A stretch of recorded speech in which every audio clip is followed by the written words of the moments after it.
pessoal de casa, tudo bem com vocês? Vamos meditar a palavra juntos? A história do semeador, Marcos 4, do 1 ao 20.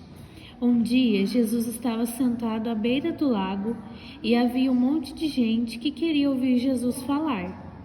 Então, Jesus começou a contar esta parábola.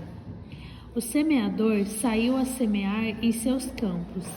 Enquanto ele estava jogando a semente à terra, algumas caíram sobre o caminho duro.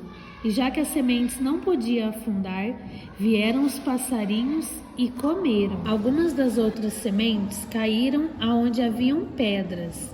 Essas sementes cresceram, mas quando o sol saiu e tornou-se muito quente, as sementes então morreram, porque as raízes não tinham profundidade, então não podiam chegar a água até a raiz.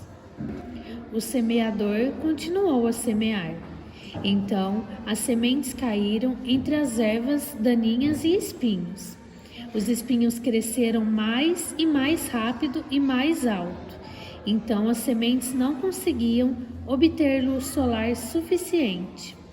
Os arbustos espinhosos cresceram mais e mais, e as suas raízes assumiram cada vez mais do solo, de modo que os espinhos então sufocou a semente.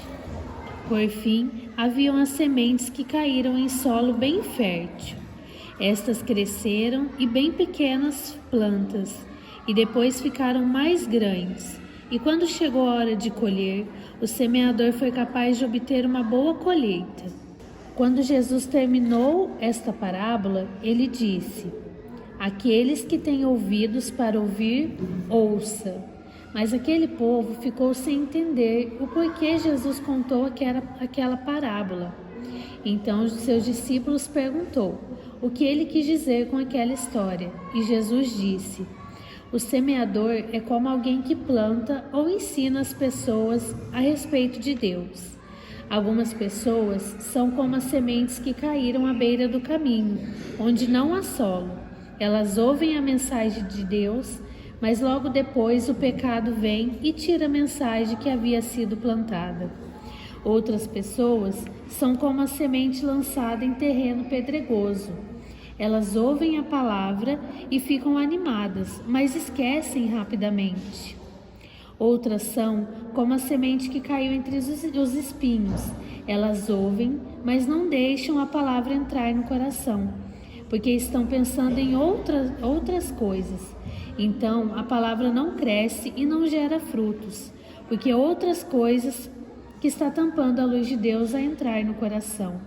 Então a terra boa é aquelas pessoas que amam o Senhor e acreditam e ouvem a palavra e a colocam em prática. E passa para frente, ensina quem precisa aprender e ouvir a palavra de Deus. Então, que solo você quer ser? Então essa foi a nossa meditação de hoje. Espero que vocês tenham gostado. E aí fica aquela interrogação: que solo você quer ser hoje? Deixe aí nos comentários, não esqueça de deixar aquela curtida e não se esqueçam também de se inscrever no nosso canal. Tchau, pessoal!